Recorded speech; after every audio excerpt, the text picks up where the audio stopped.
Bismillahirrahmanirrahim.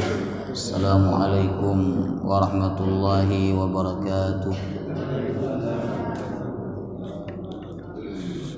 Alhamdulillahi rabbil alamin. Nahmaduhu wa nasta'inuhu wa nastaghfiruh. Wa na'udzu billahi min syururi anfusina wa min sayyiati a'malina. Man yahdihillahu fala mudilla lahu wa man yudlil fala hadiya lahu.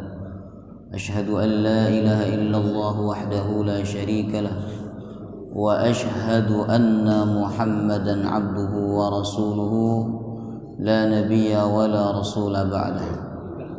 Allahumma salli wa sallim ala sayyidina wa nabiyyina Muhammadin wa ala alihi wa sahbihi ajma'in.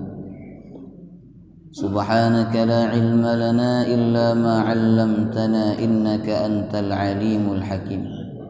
Allahumma inna nas'aluka ilman nafi'a wa rizqan thayyiba wa 'amalan mutaqabbala. Amin ya rabbal alamin.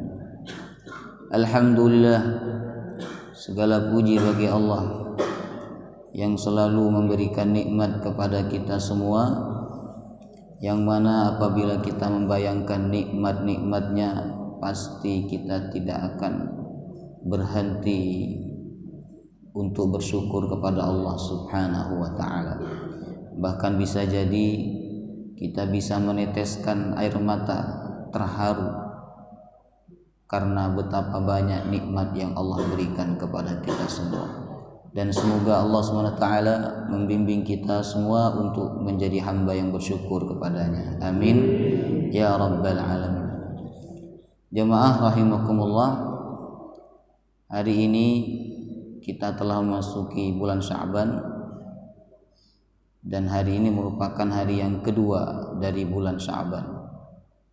Artinya sebentar lagi kita akan memasuki bulan Ramadan, bulan yang kedatangannya ditunggu-tunggu oleh umat Islam, bulan yang kehadirannya dinanti-nanti oleh orang-orang yang beriman kepada Allah subhanahu wa ta'ala. Tentu kita sebagai orang beriman semakin dekat akan datangnya bulan Ramadan, kita semakin bahagia, semakin gembira. Apalagi bagi kita yang merindukan pahala besar, ampunan Allah subhanahu wa ta'ala, kemuliaan yang berlipat-lipat, tentu kebahagiaan itu semakin bertambah. Ibarat orang tua ya, orang tua yang merindukan anaknya di luar kota atau di luar negeri, kemudian bulan depan anaknya akan pulang bertemu dengan orang tuanya, maka tentu semakin hari orang tua itu semakin bahagia akan kehadiran anaknya. Apalagi itu anak satu-satunya, dia tidak ada anak lain selain itu. Jemaah rahimakumullah, itulah anak satu-satunya yang dia banggakan, itulah anak satu-satunya yang dia cintai, yang dia sayangi, yang dia harapkan kelak bisa membahagiakan dan membanggakan orang tuanya. Begitu juga dengan bulan Ramadan, bagi kita satu-satunya bulan yang kehadirannya dirindukan oleh setiap orang beriman, karena kedatangannya membawa keberkahan, membawa pahala yang berlipat ganda, yaitu bulan suci Ramadan. Maka tentu kita semakin mendekati bulan Ramadan, kita semakin bahagia. Dan Allah SWT memerintahkan kita bahagia dalam Al-Quran. Qul bi fadlillahi wa bi rahmatihi fabidzalika falyafrahu. Sampaikan kepada umatmu Muhammad, hendaklah mereka berbahagia dengan karunia dan rahmat Allah subhanahu wa ta'ala. Jadi Allah pun mengajarkan kepada kita, Bapak Ibu, cara kita bahagia. Kenapa? Karena terkadang kita bahagia terhadap sesuatu yang tidak perlu kita bahagia. Terkadang kita sedih terhadap sesuatu yang sebenarnya kita tidak perlu sedih. Sebaliknya, terkadang kita tidak bahagia terhadap sesuatu yang harusnya kita bahagia. Dan terkadang kita tidak sedih terhadap sesuatu yang seharusnya kita sedih jemaah rahimakumullah. Ya kan? Misalnya banyak orang yang bahagia ketika memasuki tahun baru atau mendekati tahun baru, mereka bahagia, mereka buat acara, mereka buat foya-foya dan sebagainya jemaah rahimakumullah. Ini sesuatu yang dalam Islam tidak perlu kita bahagia. Tapi banyak sesuatu yang harusnya kita bahagia, justru banyak umat Islam yang biasa-biasa saja. Nah, kehadiran bulan suci Ramadan ini harus membuat hati kita bahagia, hati kita gembira jemaah rahimakumullah. Apalagi amalan di bulan Ramadan ini kan pahalanya dilipat gandakan oleh Allah. Bayangkan amalan sunnah saja dicatat seperti amalan wajib, Bapak Ibu.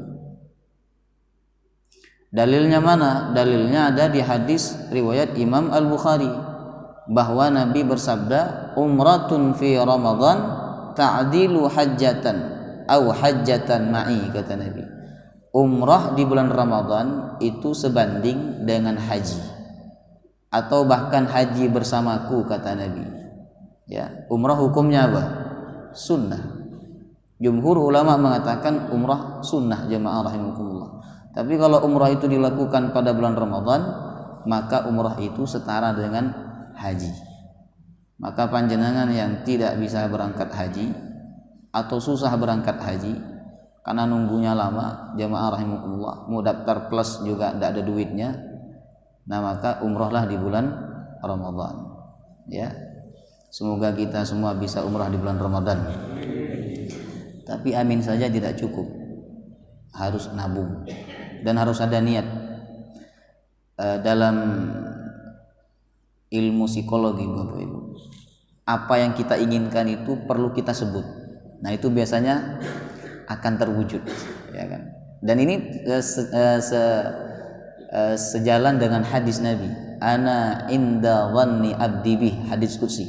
Kata Allah, aku sesuai prasangka hambaku. Jenengan pengen apa? Sebut aja di hadapan Allah. Jenengan pengen mobil, sebut aja. Walaupun duitnya belum ada, sebut aja. Ya Allah, aku kepengen mobil. Sebut aja.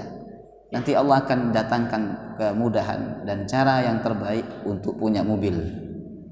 Jenengan pengen apa? Umrah di bulan Ramadan. Ya Allah, aku pengen umrah di bulan Ramadan. Sebut, jangan hanya dibayangkan dan hanya keinginan hati, tapi disebut. Jemaah rahimakumullah. Ya kan? Nah, biasanya sesuatu yang sering kita sebut itu akan menjadi doa dan bisa jadi dikabulkan oleh Allah Subhanahu wa ta'ala. Pokoknya pengen saja dulu, sebut aja, ya Allah aku pengen umrah bulan Ramadan. Tidak tahu Ramadan ini kah ataukah Ramadan di tahun depan, jemaah rahimakumullah. Nah, ini dalil ya Bapak Ibu bahwa amalan sunnah di bulan Ramadan itu setara dengan amalan wajib. Apalagi di bulan Ramadan kan ada satu malam yang sangat dahsyat, yang mana satu kebaikan pada malam itu dinilai lebih baik daripada orang yang melakukan kebaikan selama 1000 bulan, yaitu Lailatul Qadar. Lailatul Qadari khairum min alfi syahr. Nah, makanya tadi saya sampaikan, orang yang orientasi hidupnya itu akhirat, pahala, kemuliaan, ampunan, ridha, rahmat Allah, maka semakin mendekati Ramadan orang itu pasti semakin bahagia. Nah, kebahagiaan itu biasanya diungkapkan dalam ucapan marhaban ya Ramadan. Marhaban ya Ramadan. Marhaban ini beda dengan ahlan wa sahlan. Ya kan? Biasanya kita sering dengar enggak ahlan wa sahlan? Ahlan wa sahlan. Kalau panjenengan datang ke Pontianak, ya, di gapuranya Pontianak itu ada salah satu gapura itu tulisannya ahlan wa sahlan. Awak datang kami sambut, kamu datang kami sambut, ya, ahlan wa sahlan. Nah, apa bedanya ahlan wa sahlan dengan marhaban? Marhaban ini lebih dalam lagi Bapak Ibu. Kalau ahlan wa sahlan itu kepada umum, mau orang mulia, orang biasa, orang yang taat, orang yang bermaksiat, biasanya menyebut sambutannya dengan kata ahlan wa sahlan. Tapi marhaban ini khusus orang yang mulia, orang yang terhormat, orang yang punya kedudukan tinggi, khusus jemaah rahimakumullah. Biasanya orang Arab menyambutnya dengan kalimat apa? Marhaban, marhaban, marhaban. Marhaban dari kata rahban. Rahban artinya lapang, luas, lebar. Seakan-akan kalau kita mengatakan marhaban ya Ramadan, aku sambut engkau wahai bulan Ramadan dengan hati yang lapang, lebar, dan dengan hati yang senang. Jamaah rahimakumullah. Nah, oleh karena itu Bapak Ibu, sebagai bentuk kebahagiaan kita akan datangnya bulan Ramadan, maka kita melakukan persiapan, karena orang yang melakukan persiapan itu hasilnya beda dengan orang yang tidak melakukan persiapan. Banyak orang yang melakukan persiapan ketika berkaitan dengan urusan dunia, ya kan? Urusan dunia, buat acara pernikahan, persiapannya berapa lama tuh? Kalau jenengan buat acara pernikahan, mungkin 1 tahun atau 6 bulan sudah dipersiapkan, dananya sudah dipersiapkan, apalagi semua yang bertugas sudah dipersiapkan, kemudian tempatnya sudah dipersiapkan, semuanya sudah dipersiapkan. Jamaah rahimakumullah. Jadi pada umumnya banyak manusia mempersiapkan diri ketika hendak melakukan perkara-perkara yang bersifat duniawiyah. Nah, kita tidak hanya di situ Bapak Ibu, karena hidup kita ini lebih lama di akhirat daripada di dunia. Maka ketika ada agenda-agenda yang bersifat ukhrawi, hendaklah kita melakukan persiapan yang lebih matang, yang lebih maksimal dibandingkan persiapan yang kita lakukan untuk urusan-urusan dunia. Nah, Ramadan yang akan datang ini agenda ukhrawi, jamaah rahimakumullah, bukan agenda duniawi. Maka kita harus melakukan persiapan-persiapan yang lebih matang, lebih maksimal, agar Ramadan yang akan datang ini menjadi Ramadan yang terbaik, yang sukses, ya, yang berhasil dalam kehidupan kita semua, ya. Apa persiapan yang harus kita lakukan untuk menyambut datangnya bulan Ramadan? Yang paling awal Bapak Ibu, yaitu kathratud doa. Kita banyak berdoa, minta kepada Allah agar Allah sampaikan kepada kita, agar Allah sampaikan kita kepada bulan Ramadan. Berdoa kepada Allah, ya. Doanya kita bisa menggunakan doa yang dicontohkan oleh ulama-ulama salaf. Allahumma sallimni ila Ramadan wa sallim li Ramadan wa tasallamhu minni mutaqabbala. Kalau tidak hafal bahasa Arabnya, pakai bahasa Indonesia. Tidak bisa pakai bahasa Indonesia, pakai bahasa Jawa. Enggak bisa bahasa Jawa, bahasa Madura, ya kan? Yang penting jangan bahasa Jakarta. Jakarta tuh nggak sopan. Ya Allah, gue minta sama lu, kan kurang sopan bahasa Jakarta. Allahumma sallimni ila Ramadan wa sallim li Ramadan. Ya Allah, sampaikan aku ke bulan Ramadan dan sampaikan Ramadan kepadaku. Wa tasallamhu minni mutaqabbala, dan terima seluruh amalku nanti di bulan suci Ramadan. Ulama salaf Bapak Ibu membaca doa ini atau menyampaikan doa ini kepada Allah bukan 1 bulan sebelum Ramadan tiba, tapi mereka mengucapkannya 6 bulan sebelum Ramadan tiba. 6 bulan berarti bulan apa? Rabiul Awal, Rabiul Awal, Rabiul Akhir, Jumadil Awal, Jumadil Akhir, Rajab, Sya'ban. Oh, berarti bulan Rabiul Akhir, Rabiul Akhir, Jumadil Awal, Jumadil Akhir, Rabiul Awal, Rabiul Akhir, Jumadil Awal, Jumadil Akhir, Rajab, Sya'ban. Berarti bulan Rabiul Akhir, jemaah rahimakumullah. 6 bulan sebelumnya mereka sudah berdoa. Jadi 6 bulan sebelum Ramadan tiba itu mereka udah mencium aroma-aroma Ramadan. Ya kan? Orang tuh kalau tergantung apa yang dipikirkan Bapak Ibu. Orang kalau pikiran dunia, jemaah rahimakumullah, 1 tahun sebelum agenda itu terjadi, dia udah udah kerasa banget Bapak Ibu. Udah terasa banget, jemaah rahimakumullah. Sehingga dia melakukan persiapan. Begitu juga orang yang orientasi hidupnya adalah akhirat, pahala, ampunan, kemuliaan dari Allah SWT, maka jauh sebelum agenda ukhrawi itu datang, dia sudah mencium aromanya. Sehingga wajar jika ulama salaf itu 6 bulan sebelumnya mereka sudah berdoa kepada Allah SWT. Kita ini kan baru nyadar Ramadan akan tiba kapan? Kapan kita nyadar Ramadan sebentar lagi? Ketika bulan Rajab, ketika Pak Agus puji-pujian, Allahumma barik lana fi Rajab wa Sya'bana wa balighna Ramadana, kan begitu. Oh iya, bentar lagi Ramadan, jamaah rahimakumullah. Atau ketika kita lihat iklan di TV, Bapak Ibu, iklan marjan, iklan kurma, itu baru kita nyadar, oh bentar lagi Ramadan. Kemudian jemaah rahimakumullah, apabila kita sudah berdoa kepada Allah, ternyata usia ini tidak disampaikan oleh Allah kepada bulan Ramadan tahun ini, insya Allah niat kita sudah sampai. Niat kita sudah nyampe, Bapak Ibu. Kita berdoa kepada Allah agar sampai supaya bisa sholat tarawih lagi, bisa Lailatul Qadar lagi, bisa khatam Quran lagi, bisa puasa lagi. Ternyata usia kita tidak sampai, niat kita sudah sampai. Bukankah Nabi SAW bersabda, siapa yang punya niat untuk melakukan kebaikan, ternyata dia tidak bisa melakukan kebaikan itu karena suatu udzur, bukan karena dia malas, nah maka Allah mencatat baginya satu kebaikan seperti kebaikan yang hendak dia lakukan. Subhanallah, ya. Apabila nanti kita disampaikan oleh Allah pada bulan Ramadan, maka hendaklah kita bersyukur kepada Allah, ya, bersyukur. Malam pertama insya Allah, Jumat malam Sabtu insya Allah, Bapak Ibu, itu kita masuk maghrib, hendaklah kita sujud syukur. Terima kasih kepada Allah, ya Allah, terima kasih Kau telah mengembalikanku dan mengizinkanku masuk bulan Ramadan yang kesekian kalinya. Bersyukur kepada Allah. Kalau kita bersyukur, nikmatnya ditambah enggak sama Allah?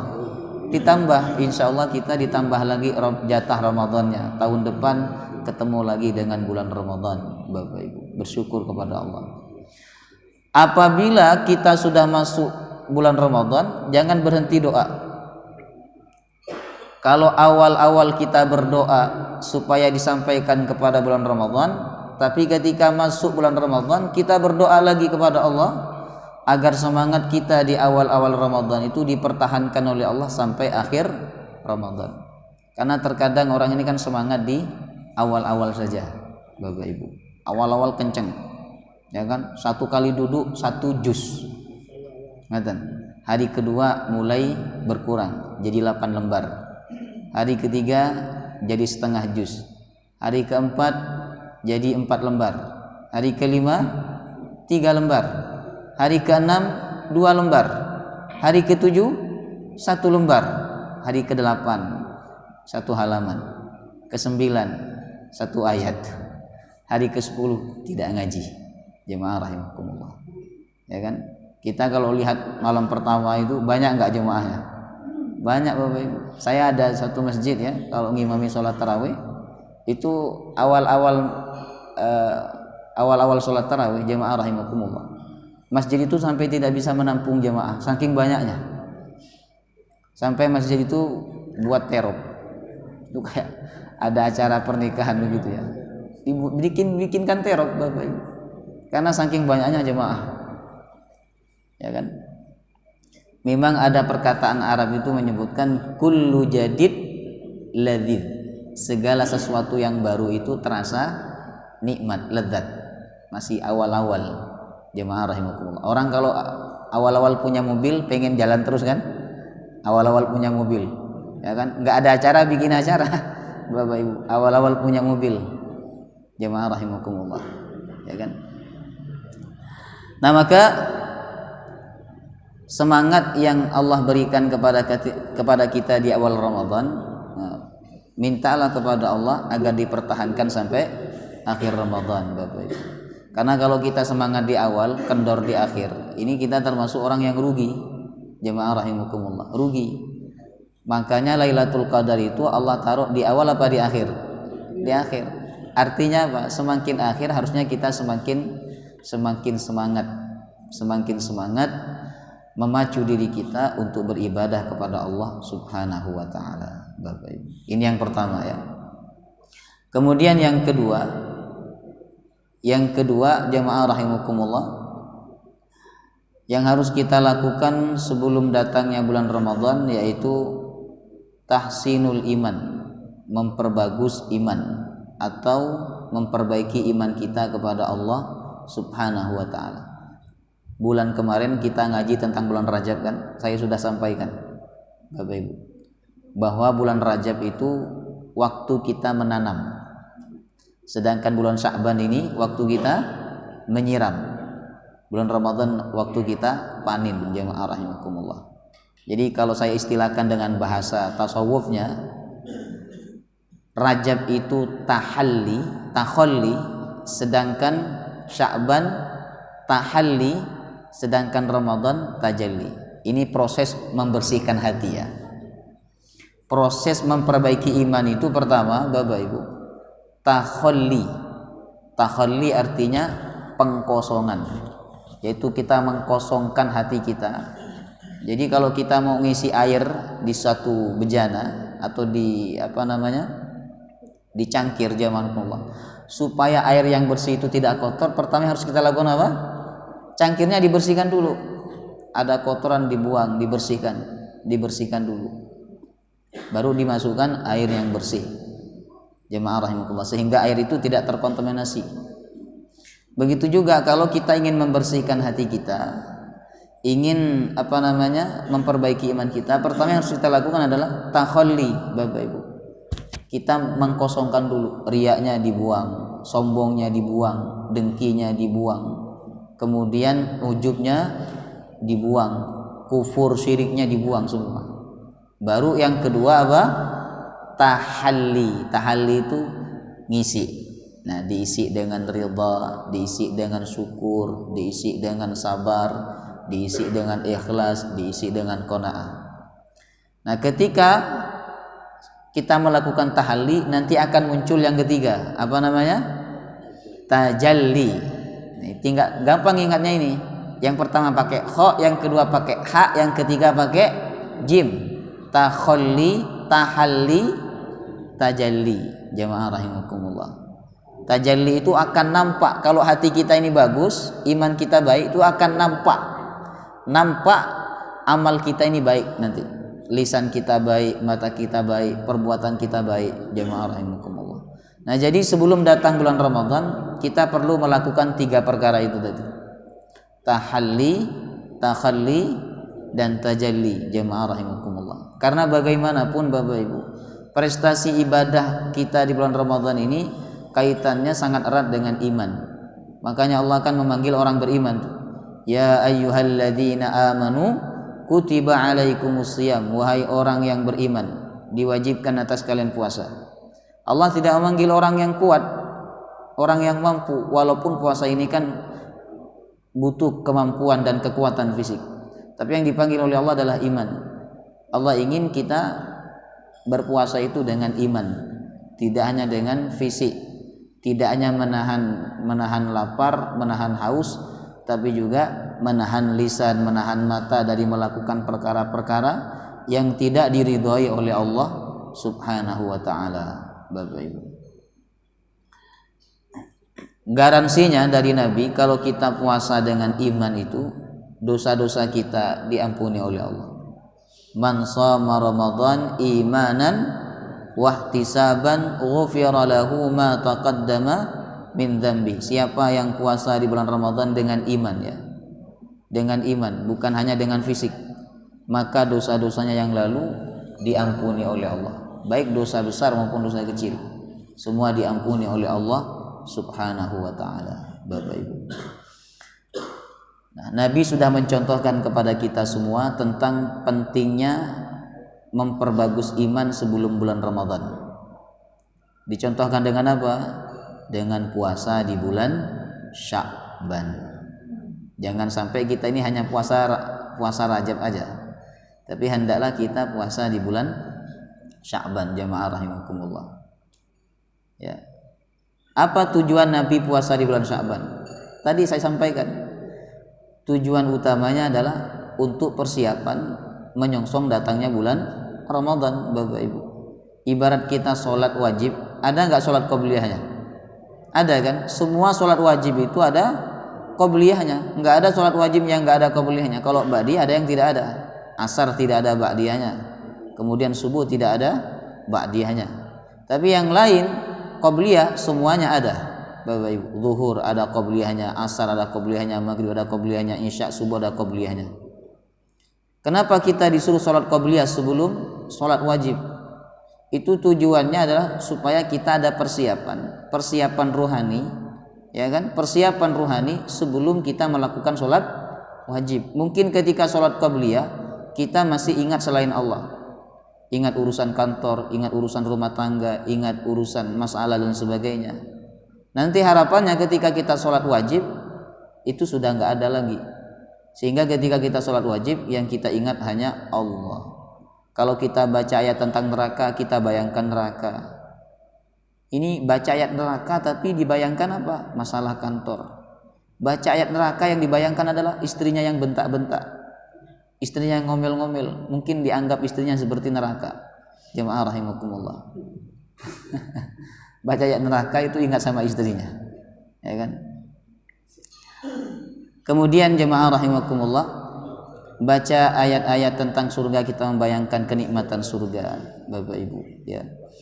Nah, jadi puasa Sya'ban ini salah satu pendidikan dari Nabi bagaimana kita harus memperbaiki iman, mempersiapkan rohani kita sebelum datang bulan suci Ramadan. Maka sebisa mungkin kita puasa di bulan Sya'ban. Bahkan Aisyah radhiyallahu anha mengatakan, aku melihat tidak ada puasa sunnah yang paling banyak dilakukan oleh Rasulullah melebihi di bulan Sya'ban. Ya, hampir-hampir saja Nabi puasa penuh di bulan Sya'ban, tapi nggak boleh supaya nggak sama dengan bulan Ramadan. Jemaah rahimakumullah, ya kan? Ini menunjukkan bahwa Nabi senang puasa di bulan Sya'ban. Nah, kalau kita mengaku sebagai pengikut Nabi, cinta kepada Nabi, Bapak Ibu, hendaklah kita sebisa mungkin puasa di bulan Sya'ban. Tidak bisa puasa setiap hari, minimal kita puasa Senin Kamisnya. Senin Kamis puasa, Senin Kamis puasa, diniatkan sekaligus niat puasa Sya'ban. Apalagi kan di bulan Sya'ban amal kita diangkat. Pada malam nisfu Sya'ban nanti amal kita diangkat, dilaporkan kepada Allah. Amal kita selama 1 tahun, Bapak Ibu, ya.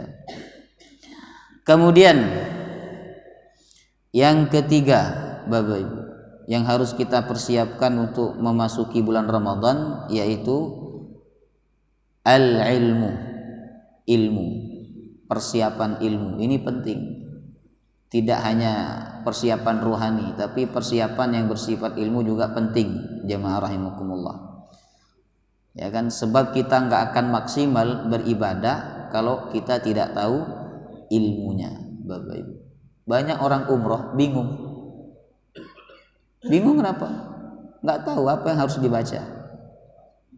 Ketika berkunjung ke tempat-tempat bersejarah, bingung dia. Ini tempat apa? Karena apa? Tidak tahu ilmunya, tidak tahu sejarahnya, jemaah rahimakumullah. Ya kan? Ketika tawaf bingung apa yang harus dibaca. Ketika sa'i bingung apa yang harus dibaca. Akhirnya apa? Buka HP, foto, kemudian posting di Facebook, di WA. Jemaah rahimakumullah. Jadi orang itu akan bingung kalau dia nggak tahu ilmunya, Bapak Ibu. Makanya supaya kita di bulan Ramadan ini nggak bingung, kita perlu mempelajari ilmu-ilmu tentang Ramadan. Sudah tahun kemarin, masih ingat nggak? Kan sudah lupa. Ingatan kita ini pendek, jemaah rahimakumullah. Makanya kita perlu belajar lagi tentang Ramadan, ya kan? Jangan sampai di Ramadan nanti bingung, ini batal apa enggak ya puasa saya ini. Bingung, kenapa? Tidak ada persiapan sebelumnya, jemaah rahimakumullah, ya kan? Terutama yang harus panjenengan pelajari itu adalah fikih Ramadannya. Jadi apa saja hal-hal yang membatalkan puasa, Bapak Ibu. Jangan sampai nanti sesuatu yang tidak membatalkan dianggap membatalkan, sesuatu yang membatalkan dianggap tidak membatalkan. Kan banyak orang seperti itu toh. Yang tidak membatalkan dianggap membatalkan. Contohnya apa? Nangis. Kamu jangan nangis, nanti Pak puasamu batal. Itu kan cara orang tua nakut-nakuti anaknya supaya tidak nangis. Tapi tidak boleh seperti itu. Itu cara menakut-nakuti tapi tidak pakai ilmu. Jemaah rahimakumullah. Nangis itu batal puasa kalau nangis sambil apa? Minum, sambil makan. Itu baru membatalkan puasa, Bapak Ibu. Ada yang bilang kalau misalnya berendam di dalam air itu batal puasanya. Tidak batal. Hanya dengan berendam di dalam air tidak batal. Hanya saja kalau niat panjenengan berendam itu supaya panjenengan seger, itu makruh. Panas rek. Akhirnya apa? Masuk ke dalam bak mandinya. Berendam jemaah rahimakumullah. Nah, ini hukumnya makruh, Bapak Ibu. Makruh hukumnya, tidak sampai membatalkan puasa, jemaah rahimakumullah. Nah, yang membatalkan puasa itu diantara orang yang banyak salah paham, jemaah rahimakumullah, yaitu belum waktunya buka tapi dia berbuka puasa karena mengira sudah adzan. Ada bunyi-bunyi seperti adzan, lalu dia buka puasa, makan kurma, minum. Ternyata lama-kelamaan itu bukan suara adzan tapi suara tarhim. Nah, ini mungkin udah nggak tahan menahan lapar, Bapak Ibu. 5 menit mengalahkan berapa jam itu, jemaah rahimakumullah. Ini puasanya batal nggak? Batal nggak? Batal puasanya. Walaupun setelah itu dia berhenti, lalu tidak makan nunggu azan yang sesungguhnya, misalnya nunggu azan maghrib. Nah, ini puasanya tetap dianggap batal. Karena batal, dia wajib untuk mengqadha. Kenapa batal, Ustaz? Karena dia sudah niat membatalkan, Bapak Ibu. Kita ini kalau niat membatalkan puasa, walaupun belum makan, puasanya sudah dianggap batal, jamaah rahimakumullah. Ya kan? Karena niat puasa ini harus tetap bertahan dari sebelum masuknya waktu subuh sampai masuknya waktu maghrib. Harus bertahan, tidak ada sedikit pun kita berniat untuk membatalkan, jemaah rahimakumullah. Ya. Kalau sahur misalnya, tiba-tiba ketika panjenengan sahur azan subuh, Allahu Akbar, itu lanjut atau tidak itu? Lanjut atau berhenti makan? Nah, ya kan ada yang lanjut, ada yang berhenti. Lanjut Ustaz, masjid sebelah belum adzan. Ada teman itu Bapak Ibu, kalau subuh ikut Muhammadiyah, tapi kalau maghrib ikut pemerintah, ikut nasional. Subuh ikut Muhammadiyah, kenapa? Muhammadiyah itu adzan subuhnya biasanya mundur 10 menit atau 8 menit dari adzan nasional. Masjid lain sudah adzan, Muhammadiyah belum adzan, jemaah rahimakumullah. Karena dia bangunnya telat, akhirnya waktu itu dia ngikuti Muhammadiyah. Itu Masjid Muhammadiyah belum adzan. Ini tidak konsisten. Siapa yang bertanggung jawab seperti ini nanti di akhirat, jemaah rahimakumullah. Ya kan? Kemudian itu kalau panjenengan adzan subuh, sudah masuk adzan subuh, kemudian panjenengan saat itu sedang sahur, hendaklah langsung berhenti dari makan sahurnya. Karena kalau diteruskan puasanya batal. Puasanya batal. Sebab puasa itu kan dimulai dari waktu fajar. Waktu fajar itu berarti ketika masuknya waktu subuh. Kata Allah, "Kulu washrabu hatta yatabayyana lakumul khaytul abyadu minal khaytil aswadi minal fajr." Makanlah dan minumlah sampai waktu fajar. Ada sebagian orang salah memahami hadis. Kata mereka, pokok adzan belum selesai boleh makan. Ini salah, Bapak Ibu. Dalam hadis yang dimaksud adalah adzan sebelum subuh, karena di zaman Nabi itu ada 2 kali adzan sebelum subuh sama adzan subuh. Itu kalau adzan sebelum subuh dikumandangkan, kata Nabi, makanlah dan minumlah, jangan selesaikan makan kalian, kata Nabi. Sampai Abdullah bin Ummi Maktum mengumandangkan adzan. Adzan pertama biasanya dikumandangkan oleh Bilal bin Rabah, adzan kedua yaitu adzan subuh dikumandangkan oleh Abdullah bin Ummi Maktum. Jadi penting kita mempelajari ilmu-ilmu tentang Ramadan sebelum masuk bulan Ramadan, Bapak Ibu. Pelajari apa amalan yang paling utama di bulan Ramadan. Kemudian apa saja perkara-perkara yang dapat membatalkan pahala puasa Ramadan. Jemaah rahimakumullah. Ini penting ya. Kalau kita tidak ada persiapan ilmu, bisa jadi Ramadan kita nanti sia-sia. Kam min shaimin laisa lahu min siyamihi illal ju' wal atash. Banyak orang yang puasa tidak ada yang dia dapatkan dari puasanya kecuali lapar dan haus ya. Yang keempat perlu kita persiapkan yaitu adalah Al-Qur'an. Nah, persiapan apa? Al-Qur'an. Bukan beli Al-Qur'an baru. Kalau Al-Qur'an yang di rumah masih bisa dibaca, masih jelas, tidak perlu beli Al-Qur'an baru. Bapak Ibu. Ini setiap Ramadan beli Al-Qur'an baru. Setiap Ramadan beli Al-Qur'an baru. Yang harus dipersiapkan adalah hubungan kita dengan Al-Qur'an.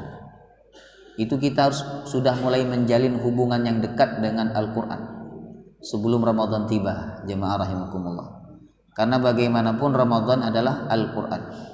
Syahrul Ramadan alladzi unzila fihil Qur'an. Bulan Ramadan adalah bulan diturunkannya Al-Qur'an. Jadi ketika Allah nyebut Ramadan, yang Allah sebut Al-Qur'an. Ramadan kita tidak sempurna kalau kita tidak banyak waktu untuk Al-Qur'an, Bapak Ibu. Pokoknya Ramadan itu Al-Qur'an, Al-Qur'an, Al-Qur'an, Al-Qur'an. Jangan sampai kita enggak hatam Qur'an di bulan Ramadan. Minimal kita hatam 1 kali. Itu minimal ya. Minimal. Kalau ulama salaf itu ada di antara mereka hatam 60 kali. Imam Syafi'i. Luar biasa ya. Hatam 60 kali. Bagaimana caranya itu? Wallahu taala alam. Allah memberkahi waktu mereka. 1 jam itu akan berbeda hasilnya masing-masing orang, Bapak Ibu.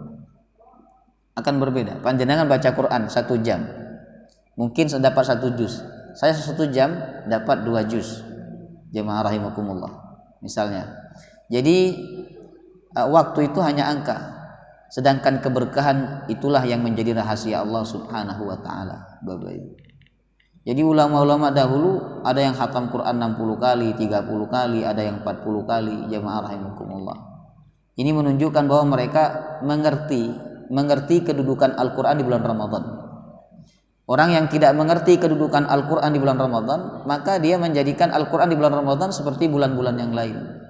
Ya kan? Kalau kita tidak bisa hatam berkali-kali, paling tidak kita hatam 1 kali. Kalau mau hatam 1 kali di bulan Ramadan, caranya gampang. Caranya gampang. 1 lembar sebelum sholat, 1 lembar setelah sholat. Rutinkan 5 kali sholat, kita sudah membaca 10 lembar. 10 lembar berarti kita sudah baca 1 juz. Rutinkan 30 hari seperti itu. Maka insya Allah selama Ramadan kita hatam 1 kali, jemaah rahimakumullah. Kalau kita langsung banyak, biasanya nggak bertahan, Bapak. Nabi itu tidak suka ibadah langsung banyak, karena ibadah kayak gitu membosankan, kemudian nanti lama-kelamaan ditinggalkan. Langsung hari pertama 10 juz, ya kan? Langsung hari pertama 10 juz. Hari kedua berkurang, hari ketiga ditinggalkan. Tapi kalau dia melakukannya sedikit, tapi rutin, nah ini biasanya lebih istiqamah, jemaah rahimakumullah. Kata Nabi, ahabbul a'mal ilallah adwamuha wa in qalla. Amal yang paling dicintai oleh Allah adalah yang istiqomah walaupun sedikit, Bapak Ibu. Kemudian yang kelima yang perlu kita persiapkan adalah al-amwal. Al-amwal apa artinya? Duit. Kita persiapan duit. Ya kan? Bukan untuk lebarannya, tapi untuk Ramadannya, Bapak Ibu. Untuk apa duit itu? Untuk sedekah. Kita harus sedekah buka puasa di bulan Ramadan, jemaah rahimakumullah. Karena siapa yang memberikan makan orang yang buka puasa, ya, bukan orang yang berpuasa. Orang yang buka puasa, maka dia mendapatkan pahala seperti orang yang berpuasa. Beri makan apa saja. Nasi kurma, nasi kolak, apalagi nasi kotak, jemaah rahimakumullah. Cuman saya sarankan kalau ngasih makan buka puasa itu yang enak. Ini serius saya, yang enak. Jangan yang biasa-biasa, yang enak, yang istimewa. Sedikit nggak apa-apa, tapi enak, Bapak Ibu. Kenapa? Orang buka puasa ini senang. Kata Nabi, orang puasa itu senangnya dua. Pertama ketika ketemu Allah, yang kedua ketika buka puasa. Adzan maghrib, Allahu Akbar, senang. Tapi ketika kotaknya dibuka, nggak enak ya. Jadi kesenangannya terganggu. Kesenangannya terganggu. Begitu juga kalau panjenengan ngasih kurma ya, ngasih kurma ke masjid-masjid. Ngasih kurma ke masjid-masjid. Ada jemaah nitip kurma ke saya, Ustadz mungkin ada pengajian di masjid-masjid Ramadan, selama Ramadan. Ini saya nitip kurma Ustadz untuk takjil. Saya tanya dulu kurmanya merek apa. Kalau kurma bagus, enak, saya mau. Tapi kalau kurma biasa, saya nggak mau. Kurma biasa yang kita ini kan nggak senang makan kurma tuh. Maksudnya biasa aja kita makan kurma kan. Sehingga kalau kurmanya nggak enak, kita nggak mungkin tertarik untuk makan. Jemaah rahimahullah. Satu biji aja belum tentu dihabiskan. Tapi kalau kurmanya enak, Bapak Ibu, ya kan? Kurma premium, insya Allah 3 biji kita masih mampu untuk makan kurma ketika buka puasa. Dan itu kita betul-betul sempurna melaksanakan sunnah Nabi Sallallahu Alaihi Wasallam. Ya. Jadi penting kita menyenangkan orang yang berbuka puasa ini, penting, ya. Dengan menyuguhkan, dengan bersedekah makanan yang nikmat, makanan yang lezat, jemaah rahimakumullah, ya. Tapi namanya orang puasa lapar ya kan, maka seperti apapun makanannya terasa nikmat. Tapi alangkah lebih baiknya kalau makanan itu betul-betul nikmat, Bapak Ibu. Tidak hanya nikmat karena lapar, tapi memang makanannya itu nikmat, jemaah rahimakumullah, enak, ya. Ini penting.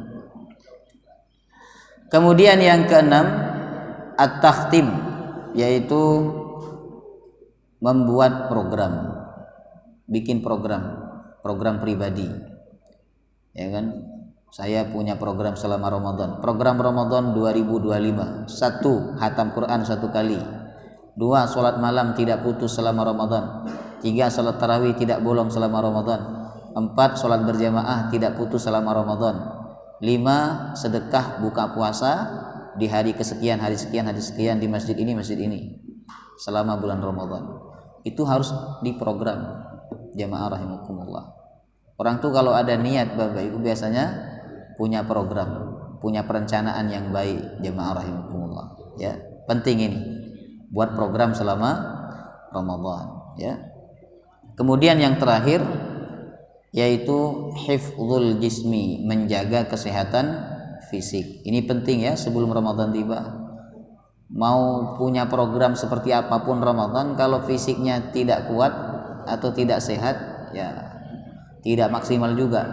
Maka sebelum Ramadan tiba, jaga kesehatan fisik kita, jemaah rahimakumullah, ya kan, supaya Ramadan kita yang akan datang ini betul-betul maksimal, Bapak Ibu, ya kan, betul-betul maksimal. Bayangkan ya, orang di bulan Ramadan nggak bisa tarawih gara sakit, nggak bisa puasa karena sakit, nggak bisa sholat malam karena sakit, nggak bisa hatam Quran karena sakit, Bapak Ibu. Ini kesempurnaannya berkurang, jemaah rahimakumullah, ya kan. Dan betapa nikmatnya orang di bulan Ramadan ini diberikan kesehatan oleh Allah, kesehatan rohani dan juga kesehatan jasmani, sehingga dia maksimal melaksanakan program-program di bulan suci Ramadan, ya. Semoga Allah menyampaikan kita semua pada bulan suci Ramadan, dan Allah mudahkan kita untuk beribadah di bulan Ramadan dengan maksimal. Amin ya rabbal alamin. Ada pertanyaan? Sambil menunggu waktu syuruk, silakan.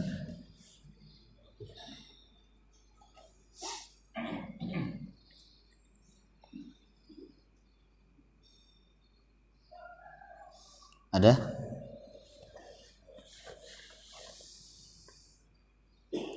Sudah paham?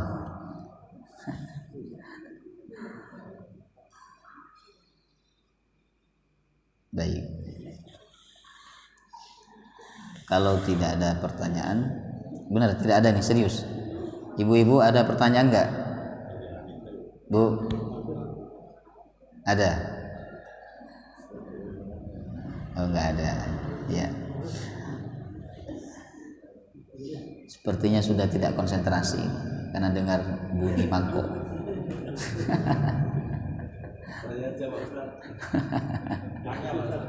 Oh, ada. Pak Eko. Assalamualaikum warahmatullahi wabarakatuh.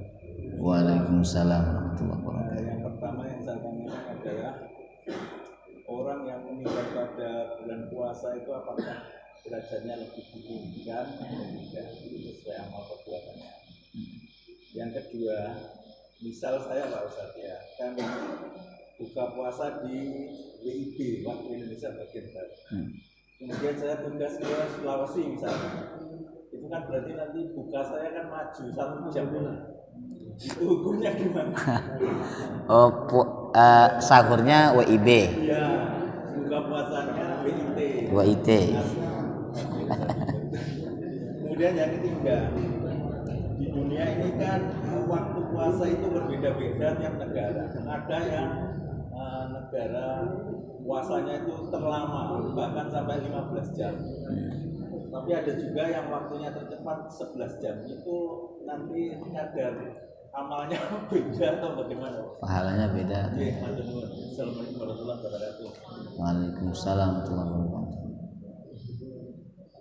Meninggal di bulan Ramadan, apakah ada kedudukan khusus? Tidak ada hadis khusus menyebutkan tentang keutamaan meninggal di bulan Ramadan, kecuali dia meninggal dalam keadaan beribadah puasa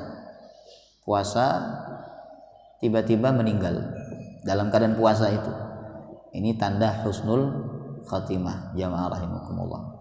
Tapi meninggal saja di bulan Ramadan, meninggal saja di bulan Ramadan, ya kan, tidak beribadah kepada Allah di bulan Ramadan, ini dianggap meninggal seperti di bulan-bulan yang lain. Dan tidak ada hadis khusus bahwa siapa yang meninggal di bulan Ramadan akan selamat dari azab kubur, tidak ada. Yang ada itu adalah meninggal pada hari Jumat. Siapa yang meninggal pada hari Jumat, maka Allah selamatkan dia dari azab kubur, jamaah rahimakumullah. Jadi yang jelas orang meninggal di bulan Ramadan ini termasuk dia meninggal di dalam waktu yang mulia, ya kan, meninggal di waktu yang utama, jamaah rahimakumullah. Apalagi dia orang beriman itu ya. Kalau dia puasa, biasanya kan orang beriman di bulan Ramadan ini betul-betul menjaga dirinya. Nah, di saat itu dia menjaga dirinya, kok meninggal dunia, itu tanda yang sangat jelas yang bersangkutan adalah husnul khatimah. Bapak Ibu, jelas orang meninggal di bulan Ramadan, orang muslim meninggal di bulan Ramadan ini jelas dia husnul khatimah, jamaah rahimakumullah, ya. Kemudian yang kedua, puasa itu mengikuti waktu di mana kita berada. Jadi kalau kita berada di sini, kita ngikuti waktu sini. Waktu sahurnya ngikuti waktu sini, waktu bukanya juga ngikuti waktu sini. Kalau waktu sahurnya kita di sini, kemudian kita buka puasanya di tempat yang lain, berarti kita buka puasanya ngikuti tempat di mana kita berada. Begitu. Ya kan? Ngikuti puasa di mana kita, buka puasa di mana kita berada. Misalnya kita berada di tempat yang mana lebih awal daripada sini buka puasanya, kita boleh dan kita diperbolehkan buka puasa sesuai waktunya. Jadi puasa itu ikut negara masing-masing. Begitu juga ketetapan puasa awal Ramadan itu ikut negara masing-masing, Bapak Ibu. Dan harus fair ya.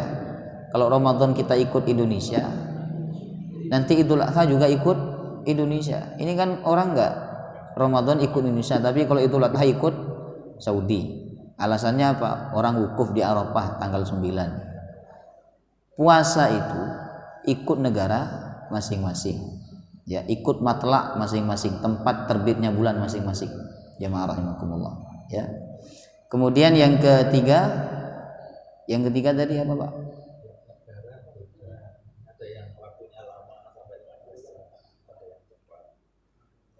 Apakah pahalanya berbeda?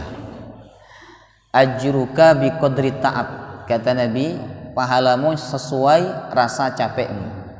Mungkin pahala mereka bisa jadi lebih banyak dibandingkan orang yang puasanya tidak lebih panjang daripada mereka. Saya pernah menyampaikan, orang Pontianak itu pahala puasanya lebih besar daripada orang Malang. Kenapa? Karena di sana panas jemaah Allah. Itu kalau udah jam 12, jam 1 tuh terasa banget.